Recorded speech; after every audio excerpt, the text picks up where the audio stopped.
ఈరోజు మనం చెప్పుకునేది ఏంటంటే మెడ నొప్పి. మెడ నొప్పి అంటే ఇంగ్లీష్లో స్పాండిలైటిస్ అంటారు, సంస్కృతంలో గ్రేవస్ సంధి అంటారు. ఇది దేనివల్ల వస్తుందంటే ఇది కూడా వాత సంబంధం కాదు. మనకి తలకి మెడకి మధ్య ఉండే బోన్స్ ఉంటాయి, దాన్ని ఏమంటారు సర్వైకల్ వర్టిబ్రాస్ అంటారు. ఈ మొత్తం 7 ఉంటాయి. ఈ వర్టిబ్రాస్ మధ్య ఉండే అరుగుదల వల్ల కానీ వీటిని తెలుగులో ఏమంటారంటే కశేరుకాలు అంటారు. ఈ కశేరుకాలు కానీ ఈ వర్టిబ్రాస్ కానీ ఈ పక్కకు జరగడం వల్ల కానీ ఈ రెండింటి మధ్య అంటే ఆ రెండింటి మధ్య డిస్కు మధ్య ఉండే స్పేస్ ఉంటుంది, దాన్ని ఇంట్రావర్టిబ్రల్ స్పేస్ అంటారు. ఆ రెండింటి మధ్య ఈ నరం ఒత్తిడి పడటం వల్ల కానీ మన పుర్రె ఉంటుంది, స్కల్ అంటాం. ఆ స్కల్కి ఈ స్కల్ ఉందనుకో, దీని కింద ఒకటి మనకి వర్టిబ్రా లాంటిది ఉంటుంది. మనకు రొటేషన్ ఈ విధంగా రొటేషన్ అవడానికి దీన్ని అల్వియా అంటారు. ఈ రొటేషన్ జరిగేటప్పుడు ఈ రెండింటి మధ్య అరుగుదల వల్ల అక్కడ నరం ఒత్తిడి జరుగుతుంది.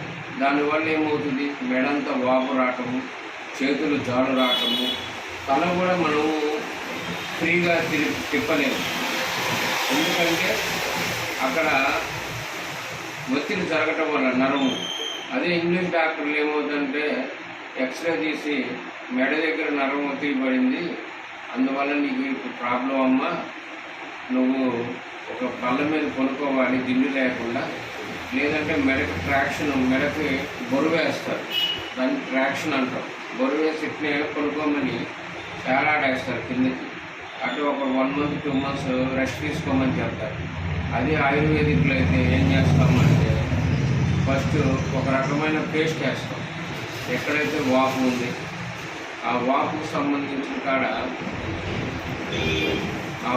సంబంధించిన ఎక్కడైతే ఉందో మెడ దగ్గర నుంచి నడుము కింది భాగం దాకా ఒక కూలకులత చూర్ణం అని కొన్ని వనమూలికలతో కూడిన ఔషధాలతో ఒక 5 days, ఓన్లీ 5 days ఆ పేస్ట్ను అప్లై చేయగానే అక్కడున్న వాపు నొప్పి మొత్తం తగ్గిపోతాయి. అదే కాకుండా దీనికి మెడ దగ్గర ఉండే మెడ నొప్పి దగ్గర మైదాపింతో రౌండ్లోకి చేసే ఆయిల్ పోయటం వలన కూడా అక్కడ మెడ దగ్గర నొప్పి తగ్గిద్ది. ఇది అదే కాకుండా ఈ స్పాండిలైటిస్లో ఇంకో కొన్ని లక్షణాలు కూడా ఉన్నాయి. తలకాయ నొప్పి రావడం, తల తిరగటము, తల దిమ్ముగా ఉందని కూడా అంటారు కొంతమంది పేషెంట్. కొంతమంది లేడీస్ అయితే కనీసం బ్లౌజ్ వాళ్ళు వేసుకునే జాకెట్ కూడా వేసుకుంటానికి కూడా రాదు. కొంతమంది అయితే తల వెంట్రుకలు దూకుంటానికి కూడా రాదు. అంత సివియారిటీ ఉంటుంది దీంట్లో. ఎందుకంటే మనకి వెన్నుపూస అనేది చాలా మన మానవ జన్మలో చాలా ముఖ్యమైనది. దాంట్లో కొంచెం ఏ ఎఫెక్ట్ జరిగినా మనము సరిగా కూర్చోలేము, కొనుక్కోలేము, మనసు ప్రశాంతంగా చూడలేము. ఈ రావడానికి కారణాలు ఏంటి అంటే ఎక్కువగా టీవీ చూడటము, ఎక్కువగా డ్రైవింగ్ చేయటము, ఎక్కువగా సైక్లింగ్ కానీ, లేదంటే సాఫ్ట్వేర్ కంప్యూటర్, ఎక్కువగా సాఫ్ట్వేర్ ఫీల్డ్లో ఇంకా ఎక్కువ వస్తూ ఉంటుంది. ఎందుకంటే ఎక్కువగా కంప్యూటర్ సిస్టంలో పెద్దాకులకి తల వంచి చేస్తూనే ఉంటారు. దీనివల్ల ఈ మెడ దగ్గర నరము సంబంధించిన అరుగుదల వల్ల కూడా జరుగుతూ ఉంటుంది. అంతేకాకుండా ఇంకా వేరే కారణాలు ఏంటంటే యాక్సిడెంట్స్ జరుగుతాయి. కొన్నిసార్లు మనం బండి మీద వెళ్ళేటప్పుడు స్కిడ్ అయి పడటం వల్ల కానీ వాటి వల్ల కూడా ఎక్కువగా ఈ వర్టిబ్రాస్ అనేది ఫ్రాక్చర్ అవటము, వాటిలో ఉండే స్పేస్ ఇంట్రావర్టిబ్రల్ స్పేస్లో ఇన్ఫెక్షన్ రావడం వల్ల కూడా ఇవి జరగడానికి కారణాలు ఉన్నాయి. అందువల్ల మేము ఈ 18 సంవత్సరాలు వీటి గురించి బాగా స్టడీ చేసింది ఏంటంటే ప్రతి ఒక్కళ్ళు వీటికి ఎక్కడ పోయినా కూడా హాస్పిటల్కి వెళ్తే ఏం చేస్తారు, కాల్షియం ట్యాబ్లెట్స్ కానీ పెయిన్ కిల్లర్స్ కానీ ఇస్తూ ఉంటారు. తర్వాత తగ్గలేదంటే అమ్మ ఇది మెడ దగ్గర నరం ఒత్తిడి పడుతుంది, సివియారిటీ ఉంది, ఇది కంపల్సరీ సర్జరీ చేసుకోవాల్సింది అంటారు. కానీ సర్జరీ చేయించుకోవడం వల్ల పూర్తి పరిష్కార మార్గం దొరికిద్దంటే దొరకదు. ఎందువల్లంటే అది చేసినా కూడా ఒక 10 years వరకే, ఎందుకంటే ఎక్కువ బరువైన పనులు చేయాలన్నా చేయలేదు. ఎక్కువగా వీళ్ళు ఉంటారు పల్లెటూరులో, ఎక్కువగా తల మీద ఈ గట్టి మోపులు కానీ ఇవి కానీ తీసుకొని ఎక్కువగా తల మీద బరువు పెట్టుకొని మోస్తూ ఉంటారు. వీళ్ళకి కూడా ఎక్కువగా వచ్చేది ఈ మెన్నొప్పి ప్రాబ్లమ్స్ వాళ్ళకి తెలియదు కదా. కాకపోతే ఏంటంటే బరువు తీసుకొని వెళ్ళాలి కాబట్టి వాళ్ళకి తెలియదు ఇవన్నీ.